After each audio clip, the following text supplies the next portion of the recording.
You, John Fitzgerald Kennedy, do solemnly swear I, John Fitzgerald Kennedy, do solemnly swear that you will faithfully execute the office of President of the United States that I will faithfully execute the office of President of the United States and will, to the best of your ability, and will, to the best of my ability, preserve, protect, and defend the Constitution of the United States. preserve, protect, and defend the Constitution of the United States. So help you God. So help me God.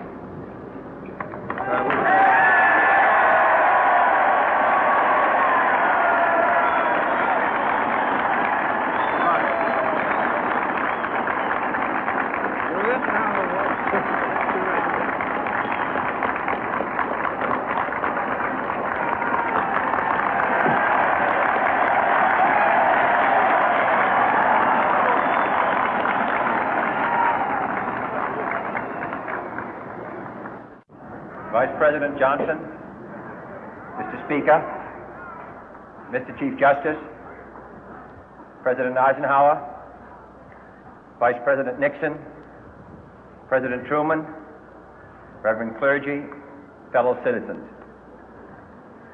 We observe today not a victory of party, but a celebration of freedom, symbolizing an end as well as a beginning, signifying renewal as well as change.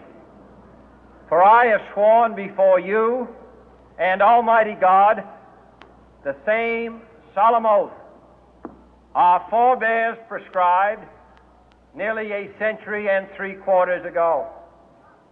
The world is very different now, for man holds in his mortal hands the power to abolish all forms of human poverty and all forms of human life. And yet the same revolutionary beliefs for which our forebears fought are still at issue around the globe. The belief that the rights of man come not from the generosity of the state, but from the hand of God. We dare not forget today that we are the heirs of that first revolution. Let the word go forth from this time and place to friend and foe alike that the torch has been passed to a new generation of Americans born in this century, tempered by war, disciplined by a hard and bitter peace, proud of our ancient heritage, and unwilling to witness or permit the slow undoing of those human rights to which this nation has always been committed and to which we are committed today at home and around the world.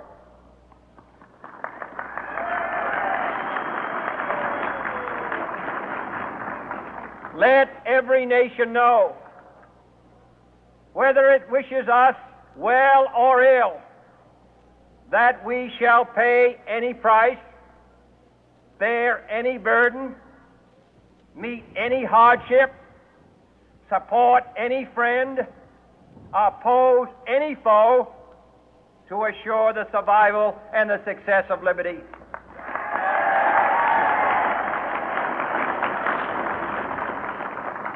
This much we pledge and more. To those old allies whose cultural and spiritual origins we share, we pledge the loyalty of faithful friends. United, there is little we cannot do in a host of cooperative ventures. Divided, there is little we can do, for we dare not meet a powerful challenge at odds and split asunder. To those new states whom we welcome to the ranks of the free, we pledge our word that one form of colonial control shall not have passed away, merely to be replaced by a far more iron tyranny.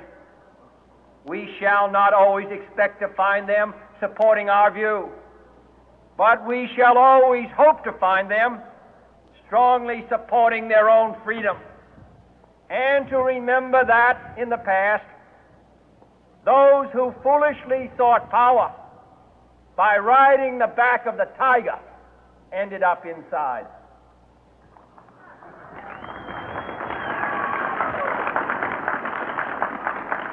To those people in the huts and villages of half the globe struggling to break the bonds of mass misery, we pledge our best efforts to help them help themselves for whatever period is required, not because the communists may be doing it, not because we seek their votes, but because it is right. If a free society cannot help the many who are poor, it cannot save the few who are rich.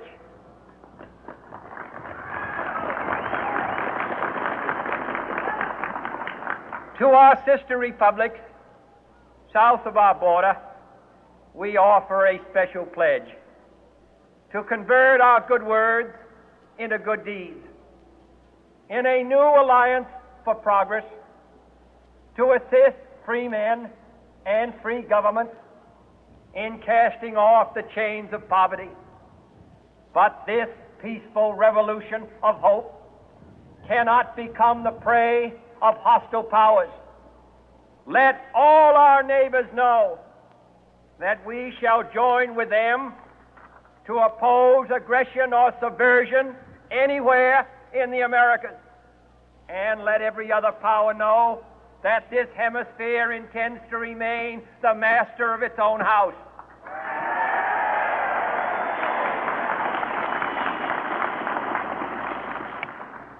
To that World Assembly of Sovereign States, the United Nations, our last best hope, in an age where the instruments of war have far outpaced the instruments of peace, we renew our pledge of support to prevent it from becoming merely a forum for invective, to strengthen its shield of the new and the weak, and to enlarge the area in which its writ may run. Finally, to those nations who would make themselves our adversary, we offer not a pledge, but a request that both sides begin anew the quest for peace. Before the dark powers of destruction, unleashed by science, engulf all humanity in planned or accidental self-destruction, we dare not tempt them with weakness, for only when our arms are sufficient beyond doubt can we be certain beyond doubt that they will never be employed. But neither can two great and powerful groups of nations take comfort from our present course, both sides overburdened by the cost of modern weapons, both rightly alarmed by the steady spread of the deadly atom, yet both racing to alter that uncertain balance of terror that stays the hand of mankind's final war. So let us begin anew, remembering on both sides that civility is not a sign of weakness, and sincerity is always subject to proof. Let us never negotiate out of fear, but let us never fear to negotiate.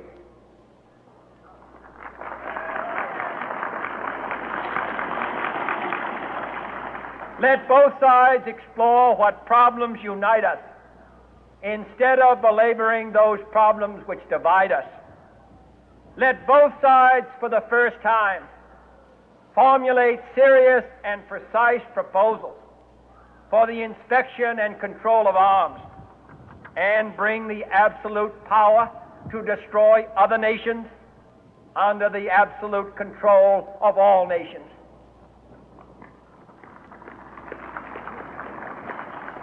Let both sides seek to invoke the wonders of science instead of its terrors. Together, let us explore the stars, conquer the deserts, eradicate disease, tap the ocean depth, and encourage the arts and commerce. Let both sides unite to heed in all corners of the earth the command of Isaiah to undo the heavy burden and let the oppressed go free.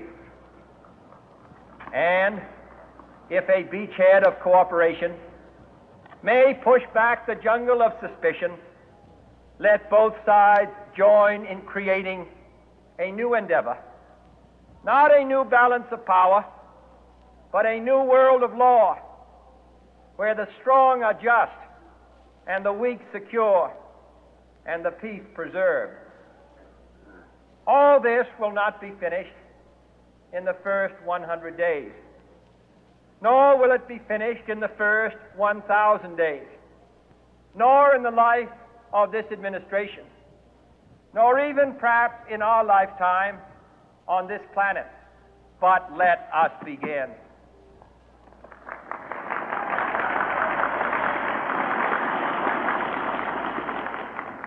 In your hands, my fellow citizens, more than mine, will rest the final success or failure of our course. Since this country was founded, each generation of Americans has been summoned to give testimony to its national loyalty.